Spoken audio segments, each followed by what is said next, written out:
of acid. Right. And you see some recipes that are like 2 to 1 or 3 to 1. I agree with you. I like the 4 to 5 1 range. You know, Right. just depending on what the acid is. Okay, so now we're going to go ahead and, again, this is just the simplest dressing. Okay. We're just going to go You ahead like simple. and whisk this in. And you want to do it slowly because you want to emulsify it.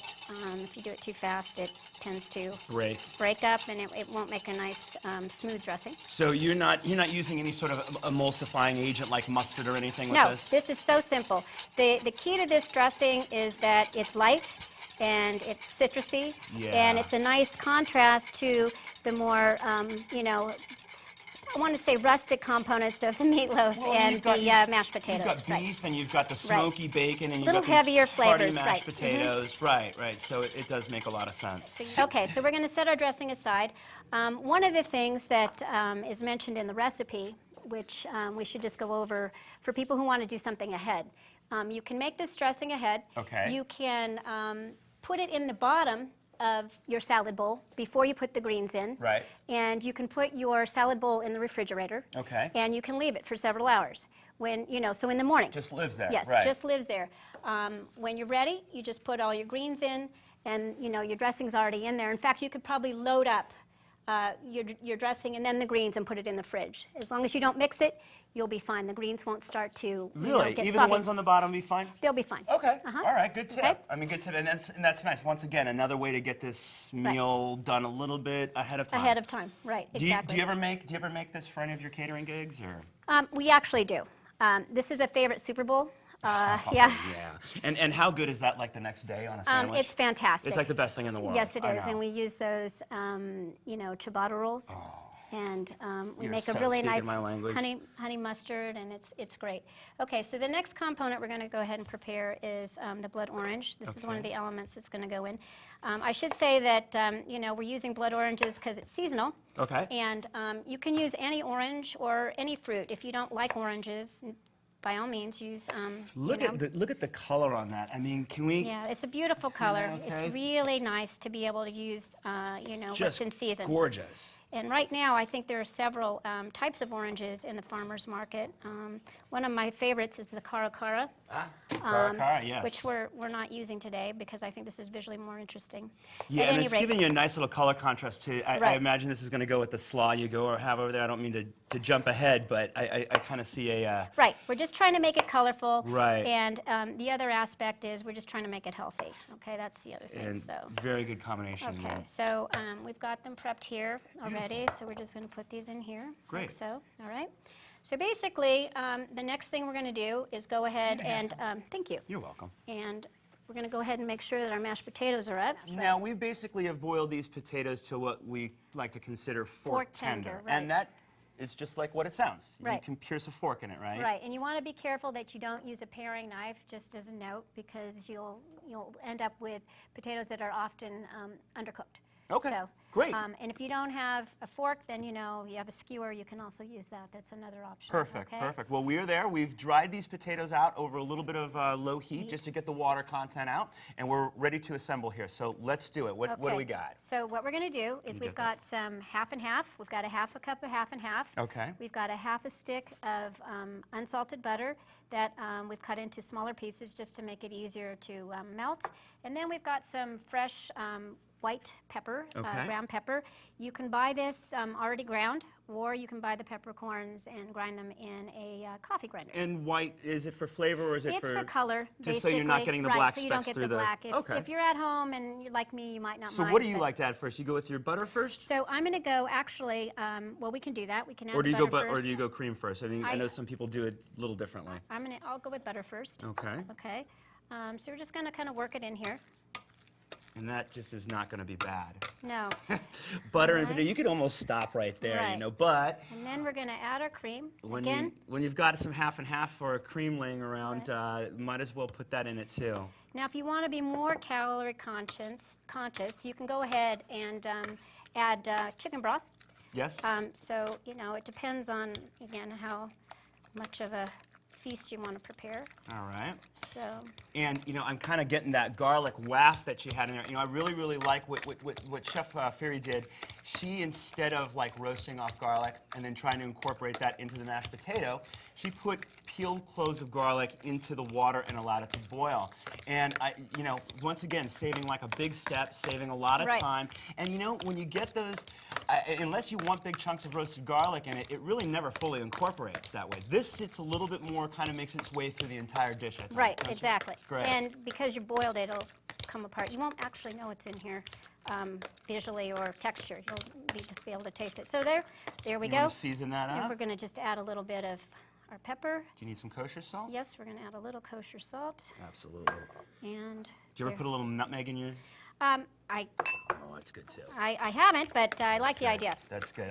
Okay, See, so that's my gift to you. there we go. That's Okay, my perfect. gift to you today. So that's all we need to do. All right, let's stick a lid on that Yes, and and- kind of keep that warm. Okay, and the next And, thing. you know, real quickly, just about keeping mashed potatoes warm. Let me move this right, away for okay. you. Why don't you start getting the salad out? Talk to us a little bit about keeping them warm, because I know you don't want to keep them over a flame. Right, so what I do is I get either a double boiler, Okay. or just really simply, you can take the bowl, like a metal bowl, a simple metal bowl, Okay. and get a pot of water and fill it up about an inch or two, All right. turn it on to a simmer, put your potatoes into a metal bowl, and just cover it with foil, and just let it sit there. And you can hold them that way quite, you know, probably about half an hour, a little bit more. And why are we doing it that way as opposed to a flame?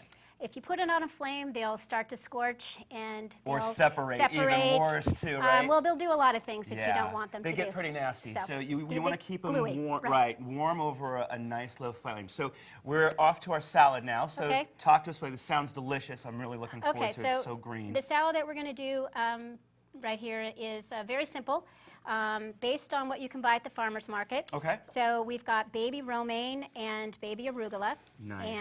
And you know, you can do whatever mixture. Little red leaf in there. If you don't like arugula, you can leave it out. You can add whatever greens you want. This is just a basic foil for the rest of the salad. Okay. Okay, so we're So going to basically use whatever you baby like, spinach right. maybe. Okay. Okay, I just try to avoid iceberg. Just you know. But, Yeah. Okay. Maybe like one or two things I can think of, Right, like a wedge exactly. salad Right. or Well, a yes. burger, but Right. other than that, Not yeah. for this. Okay, so the next ingredients we're going to add is some blood orange, and Great. we prepared these. We peeled them, and as you can see, it's a beautiful color. And again, this is seasonal for this time of year. Right. If you don't like, you know, oranges, you can use any fruit. Pears would be good.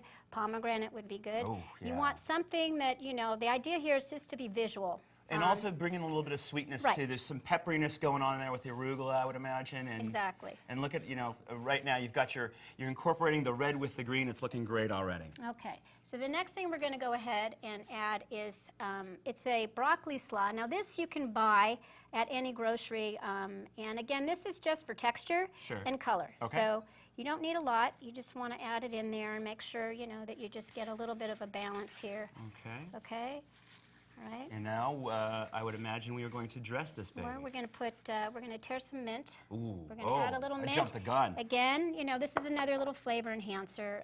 People are afraid of mint often, but it's a very nice thing to add to salads. You use it in a lot of Asian cooking.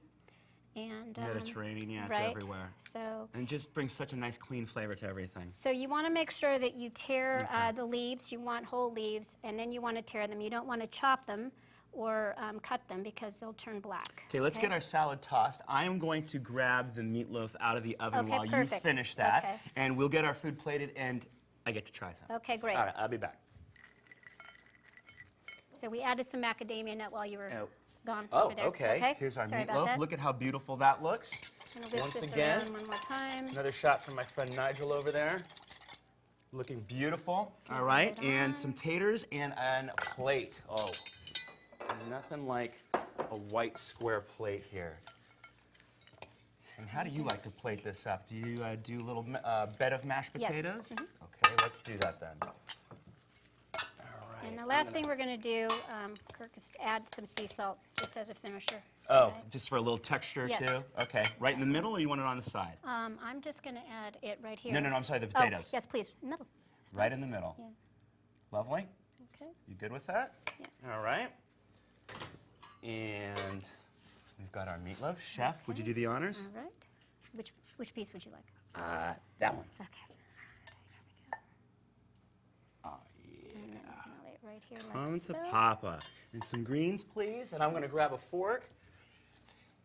And now the crew is like salivating. I can watch these guys All right, and looking at me eat here this. we go. And Oh. all right, Oh, my here God. we go. And that's it. Smokiness of that bacon came out so well. I want to try the taters real quick. All right, Great. We're running out of time here, so I'm going to quickly. talk and eat. But, Chef, thank you so much for All coming right, by. thank you. All right. Great job. Great meal. Please make this. Easy to make this at home. Yes. Easy weeknight meal. Come back and see us again. Wave goodbye. Bye. See you next time.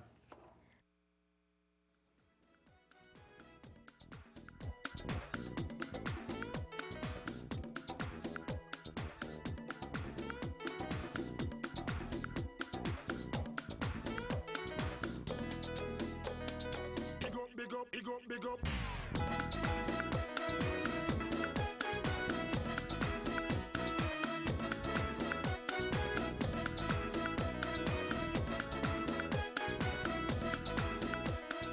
If you would like a copy of the recipe seen on this show, send a self-addressed stamped envelope to the Office of Cable and Community Relations, 3350 Civic Center Drive, Suite 200. That's in Torrance, California, 90503. Be sure to note the show number and the date you saw the show. And don't forget, you can find all the fresh ingredients used on today's show at the Farmers Market. Visit the one here in Torrance at Wilson Park. They're located at 2200 Crenshaw Boulevard. They're open every Tuesday from 8 a.m. until 1 p.m. and every Saturday from 8 a.m. until noon, rain or shine. And if you'd like to be a guest on our show, give us a call at 310-618-5762 or email us at communitycooking@tornet.com.